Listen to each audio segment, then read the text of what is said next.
Salve, salve galera, Fernando Gasparetto na aula para mais um vídeo. No vídeo de hoje quero trazer algumas informações a você a respeito da Bíblia. A Bíblia que é o maior best-seller de todos os tempos, com certeza o livro mais lido pela humanidade.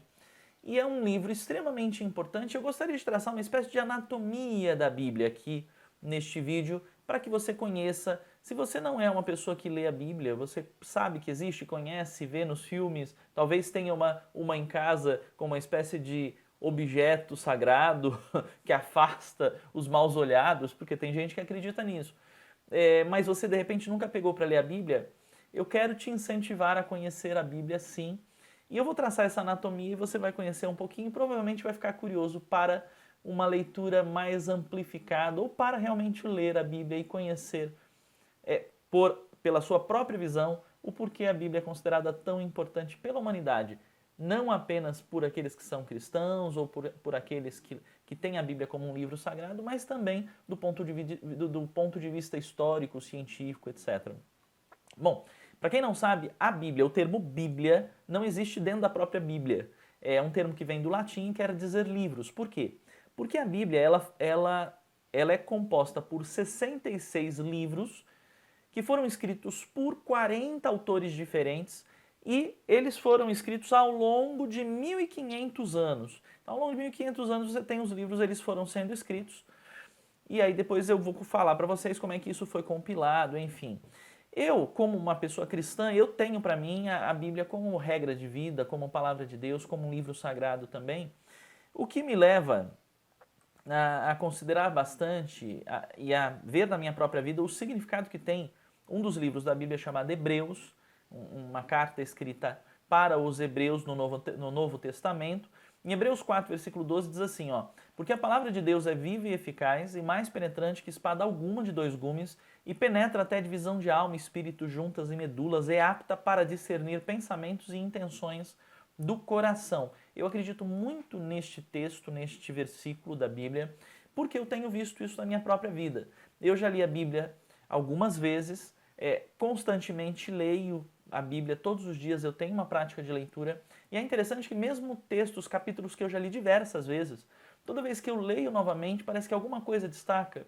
Eu percebo algo que eu não tinha percebido antes, e eu percebo isso que em Hebreus fala, como a Bíblia realmente é viva, atual, tocante, e como o conhecimento da Bíblia, para quem tem uma visão cristã, é importante a interferência do Espírito Santo de Deus, sim, porque quando você lê com revelação do Espírito Santo, isso ainda se torna mais vivo e prático na tua vida. Discerne pensamentos, discerne intenções, a leitura da Bíblia te transforma.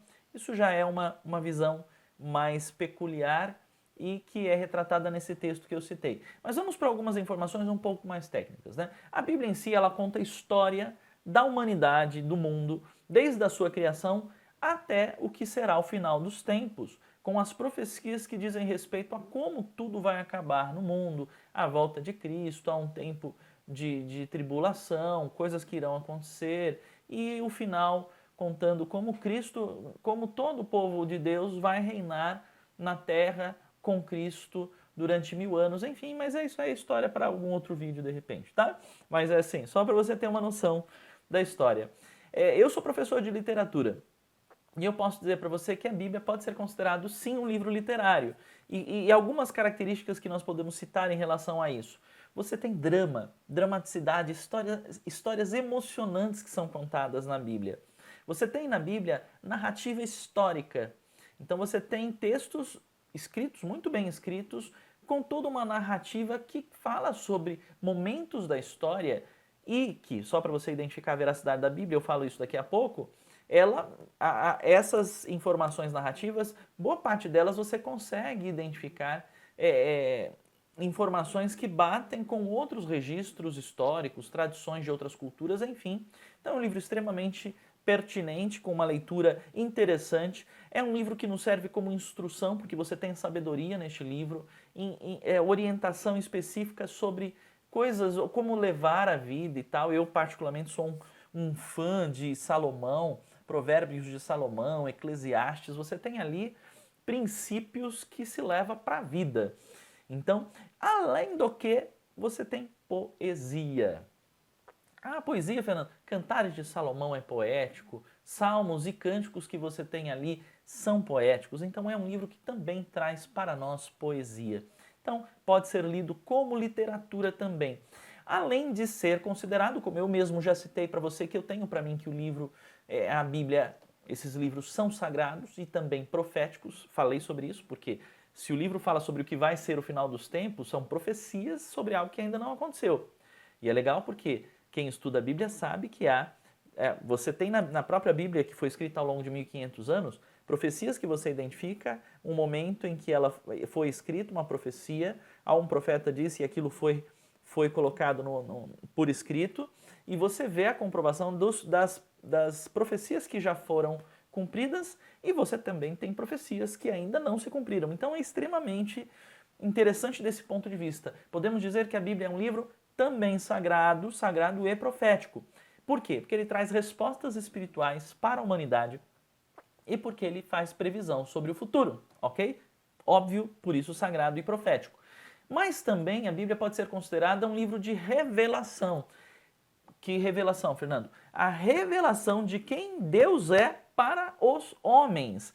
E se você quiser uma referência na própria Bíblia, você pode ir lá em 1 Tessalonicenses 2, versículo 13, que diz assim: Por isso também damos sem cessar graças a Deus, pois havendo recebido de nós a palavra da pregação de Deus, a recebestes não como palavra de homens, mas, segundo na verdade, como palavra de Deus, a qual também opera em vós os que crestes. Na verdade, Deus está dizendo aqui, o texto está dizendo aqui, que Deus se revela a nós, a humanidade, através da sua palavra escrita. Então é a revelação de Deus para os homens. A gente pode dizer que a Bíblia é confiável, Fernando? Sim, por uma série de fatores. Um desses fatores é a Bíblia, historicamente, ela foi meticulosamente transmitida, meticulosamente escrita. Desde os tempos antigos, aonde ainda você tinha a Bíblia antes da invenção da prensa por Gutenberg em 1455, você tinha a Bíblia sendo manuscrita, você tinha escribas especializados, com baita cuidado que se tinha para escrever manuscrito. Levava em torno de 10 meses para se escrever a Bíblia inteira. E esses escribas tinham uma série de critérios que eles deveriam seguir. Por exemplo, em se considerando já a Bíblia, os textos bíblicos sagrados, por exemplo, só para você entender, na cópia que eles faziam, olhando para um manuscrito original e escrevendo, eles, por exemplo, não poderiam, era uma regra, não poderiam escrever nada de cabeça. Eu li aqui, agora de cabeça eu escrevo. É assim, item por item, letra por letra, palavra por palavra, eles tinham que olhar e escrever, nada de memória. Além de outros critérios, né, em relação, por exemplo, na época de Reis já, né, você, por exemplo, havia um critério já na escrita dos manuscritos já no Novo Testamento, que, por exemplo, se o escriba estivesse lá escrevendo, concentrado, fazendo seu trabalho, e o rei viesse e o chamasse, se, por exemplo, ele estivesse escrevendo Deus, o nome de Deus, algum dos atributos de Deus no manuscrito, ele não deveria olhar para o rei e atendê-lo imediatamente. Ele deveria terminar de escrever e depois atender ao rei. É interessante porque são critérios. E só para você entender, no Novo Testamento, nos manuscritos referentes ao Novo Testamento, há mais de 5.000 manuscritos originais que nós temos hoje arquivados no mundo. E se você vai lá e bate, eu vi uma estatística recente numa pesquisa que eu fiz na internet, dizendo que estes 5.000 manuscritos analisados, 99,5% bate. Assim, porque vamos supor que de repente poderia o manuscrito ter, um escriba ter se confundido, escrito algum erro que a gente chamaria hoje na digitação de erro de digitação, alguma coisa que se perdeu, mas assim, na sua essência ele é 100% correto. Ou seja, não houve ao longo dos anos, dos milhares de anos destes manuscritos, não houve alteração no conteúdo original que nós dizemos ser a palavra de Deus. Então, é realmente confiável.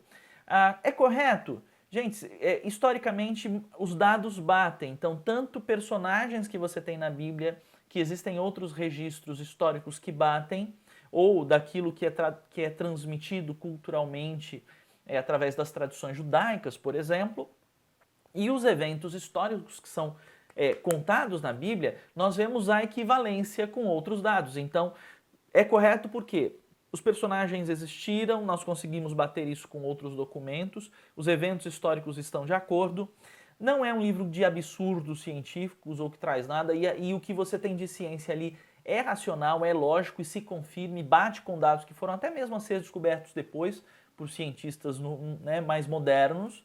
É interessante, a gente pode dizer que a Bíblia é confiável porque ela permanece relevante, quer dizer, ao longo de 1500 anos ela foi escrita, e passados aí, se a gente pensar da época de Jesus para cá, mais de 2000 anos, e o que está escrito ali continua sendo relevante. Tá? E por que dizer que também é confiável? Porque é um material escrito. A gente pode, até mesmo se você pensar, por que hoje, por exemplo, acordos que são feitos de negócio, por exemplo, acordos comerciais, por que não vale só a palavra, eu estou de acordo e aperta a mão e está tudo certo? Porque se está por escrito, a chance da informação se perder, de alguém falar, eu entendi errado o que a gente havia conversado na negociação e tal, é mais difícil haver alguma distorção. Porque se houver algum desentendimento, você volta para o material escrito e lê e interpreta, e aquilo, estando registrado, é um registro permanente. Então você pode confiar, mais difícil de alterar ou de alguém dar algum entendimento errado, porque existe uma forma de conferência da informação, vamos dizer assim. Salmo 119 é o maior capítulo da Bíblia. E nele você tem o próprio capítulo se referindo à palavra de Deus ou à Bíblia, usando outros termos. Então, só rápido até, e aí eu te incentivo depois a ir lá no Salmo 119 e ler tudo isso que eu estou dizendo aqui para você. Então, por exemplo, no versículo 1 você vê esses salmos se referindo à Bíblia como lei, a lei de Deus. No versículo 2, como uma prescrição de Deus. Você vai ter no versículo 4 falando que a Bíblia também traz mandamentos, são os mandamentos de Deus para o homem, para a humanidade. Você vai ver o outro termo se referindo à palavra de Deus no versículo 5 usando o termo preceitos. No versículo 23, o termo que surge em referência à Bíblia é decretos, você tem ali os decretos de Deus. No versículo 43, diz que a Bíblia traz os juízos de Deus. No versículo 46 também diz respeito à Bíblia, dizendo que a Bíblia relata testemunhos.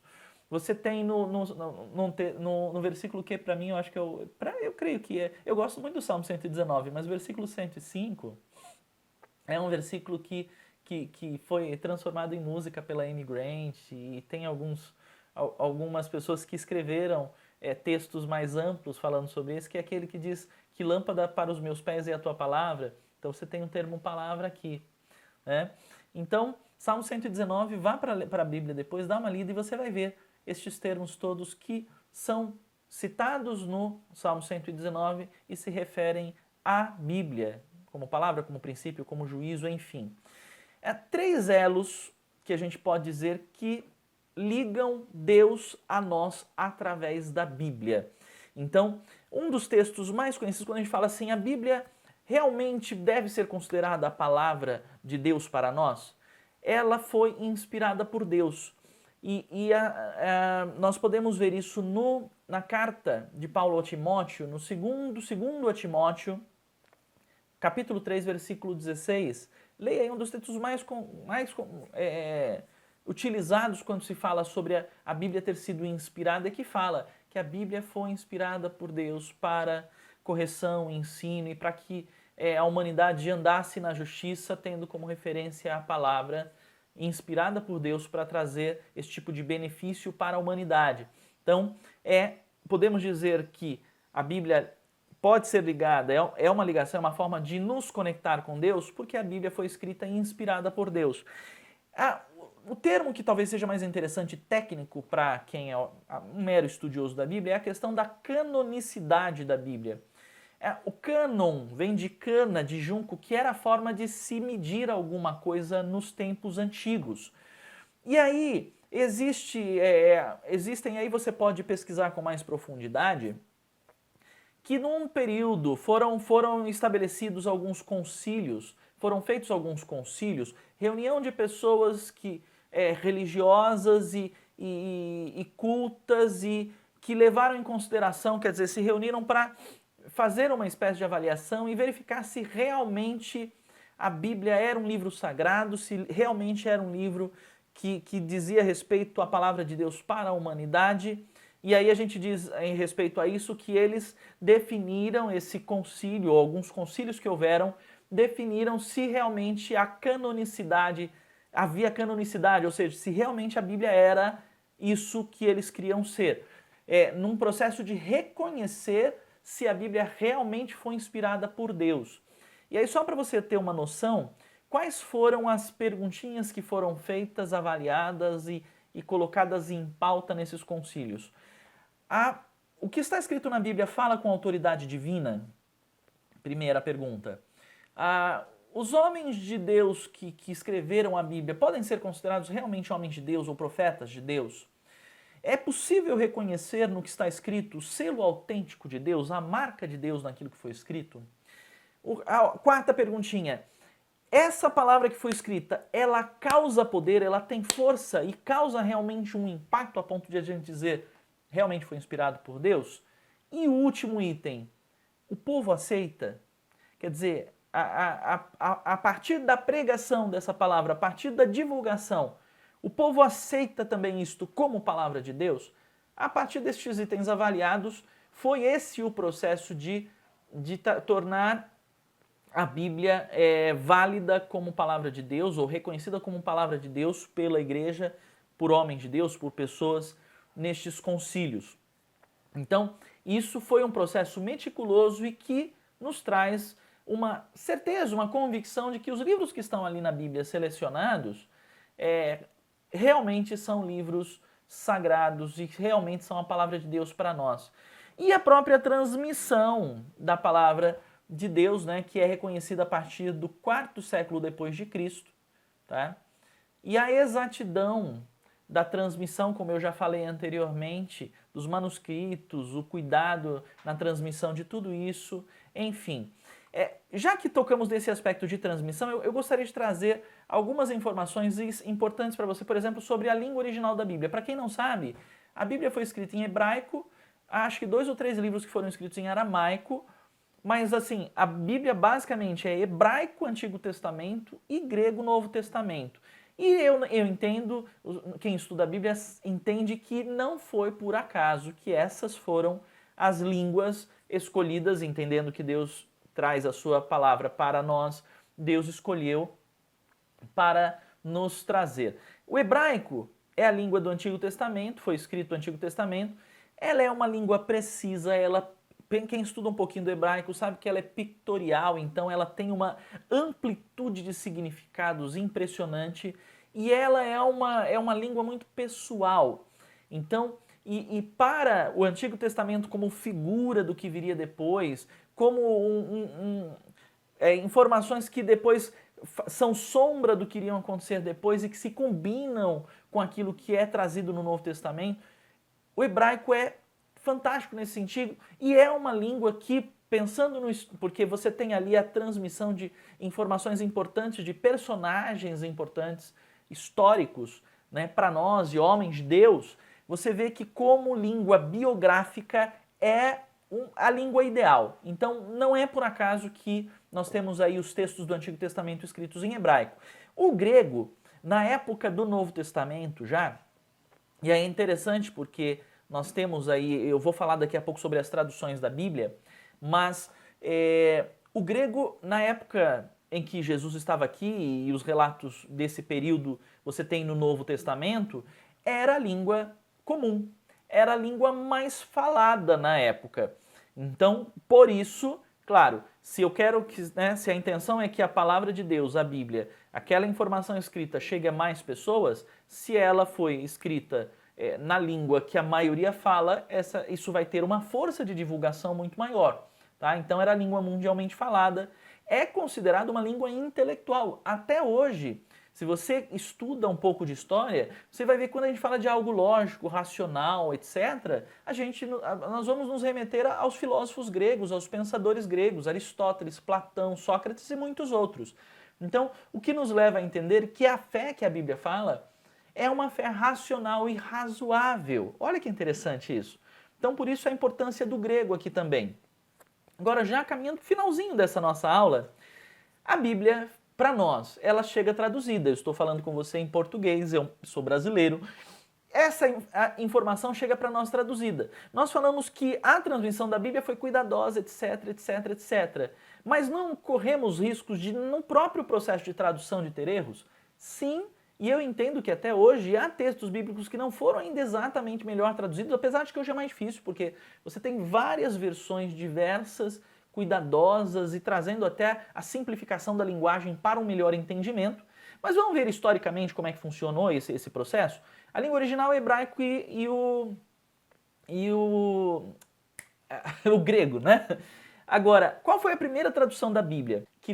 Ela é chamada de Septuaginta, que foi a tradução, na verdade, do Antigo Testamento, porque ela é anterior a Cristo. Então, essa tradução ela aconteceu entre o terceiro e o segundo século antes de Cristo. E foi a tradução do hebraico, né, que era escrito em hebraico, para o grego, que já era a língua mais forte mundialmente. Então houve essa tradução. E quando nós temos a história contada por Jesus, a Bíblia que se tinha ali, que as pessoas tinham acesso, os judeus tinham acesso, já era essa Septuaginta, a tradução, a língua traduzida para o grego. Então, quem tinha acesso a isso, ou tinha no original, em hebraico, o hebraico, ou você já tinha tradução para o grego. A próxima tradução que surge, ela já é posterior a Cristo e já envolve o Novo Testamento. Então, no ano de 405 depois de Cristo, Jerônimo fez a tradução que é chamada de Vulgata, que é a tradução da Bíblia para o latim, tá? Por que o latim? Porque nessa época o latim já era a língua mais falada no mundo. Então sobrepôs-se a língua grega, já era a língua comum. E aí, como por muitos e muitos anos você só teve essa tradução para o latim, quer dizer, fortemente divulgada, e a igreja, então, a única igreja que existia, que era a apostólica romana, ela entende que essa igreja que se estrutura depois como igreja apostólica romana, a igreja que existia, ela durante tanto tempo foi utilizada a Bíblia em latim como referência, que eles passam a considerar que essa Bíblia em latim era a que deveria se manter e não poderia se fazer nenhuma tradução. Por isso por que eu estou explicando isso? Para você entender o porquê que quem fez a tradução, as primeiras traduções para outras línguas, além do latim, sofreram perseguição, você vai ver que até algumas foram mortas em virtude disso, tá? Então a próxima tradução que nós temos, e aí nós vamos fazer, porque aí depois você tem tradução para muitas línguas posteriormente, mas é importante a postura. John Wycliffe foi um dos caras que fez a tradução, mas olha só, ele fez a tradução do latim para o inglês, então da Vulgata para o inglês. Ainda não foi uma tradução dos originais, como hoje a maioria das versões que nós temos da Bíblia já são traduções que são feitas a partir do original em hebraico e grego. Mas aqui foi a primeira tradução para a língua inglesa foi por John Wycliffe em 1384, da Vulgata do grego, da Vulgata do latim para o inglês. E ele também sofreu perseguição em virtude disso e tal. O Martinho Lutero, como nós sabemos, o reformador, né, do século XVI, que a partir daí surge vertentes da igreja que até então existia, o que é chamado de protestantismo, a reforma protestante, ele foi o primeiro a fazer a tradução da Bíblia para o alemão, tá? Então isso em 1522, e todos sabem que justamente por ele ter como se tornou um leitor bíblico, ele começou a ler a Bíblia, viu um monte de coisa que a igreja estava fazendo de errado, a questão do cobrar indulgências, historicamente a gente conhece isso. Então ele escreveu teses e se levantou contra a igreja, depois foi perseguido, foi excomungado, porque ele era um padre da igreja católica. Quando ele faz a tradução para o alemão, obviamente que ele é perseguido também, porque até então a igreja entende que não, que a língua sagrada e que a Bíblia deveria ser lida era o latim, ponto final. E aí nós temos o caso do William Tyndale, eu sei algumas coisinhas sobre ele que eu posso dizer. Esse foi o primeiro, a primeira pessoa que fez a tradução dos originais em hebraico e grego para o inglês, isso em 1530.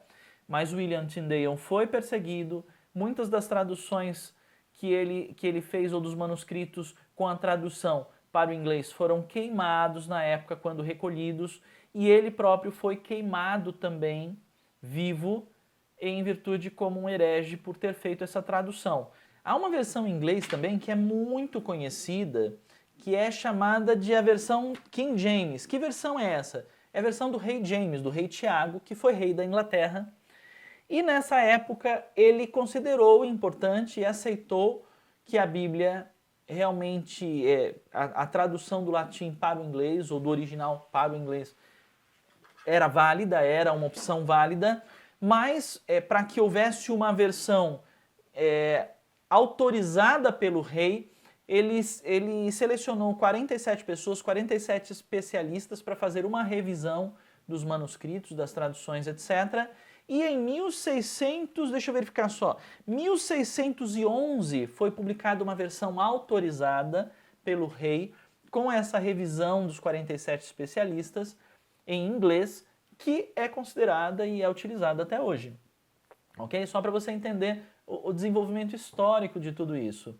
Para nós, nos chega uma tradução interessante, que é uma das minhas preferidas, que é The Living Bible, que é a Bíblia Viva. Nós temos tradução da Bíblia, que é uma tradução parafraseada e que traz uma linguagem mais simplificada para entendimento, e a pessoa que foi responsável por essa tradução, que é conhecida como The Living Bible, foi Ken Taylor. E já são mais de 40 milhões de exemplares vendidos, e é uma das versões, das traduções mais aceitas. Então isso para nosso conhecimento, e você sabe muito bem, se você já é um cristão, se você já lê a Bíblia, você já sabe que tem uma série de outras versões muito boas, aceitas, e que nos trazem a informação e nos permitem até uma visão mais amplificada da palavra de Deus. Para encerrarmos esse vídeo, eu quero dizer para você que no entendimento, a partir de todo esse estudo que nós fazemos a respeito da Bíblia, a gente pode ter a certeza de que a Bíblia é palavra de Deus e nunca vai perder o seu valor. Ela é eterna. E para confirmar essa questão da Bíblia e da palavra de Deus ser eterna, vou utilizar mais uma referência bíblica. Isaías 40, versículo 8 diz assim: seca-se a erva e cai a flor, porém a palavra do nosso Deus dura para sempre. É isso que eu creio. Não sei se você crê nisso, mas eu espero que todos esses dados... E deixa eu mais uma última coisa. A Bíblia não é apenas um livro para ser lido. É um livro que deve ser lido, entendido e vivido.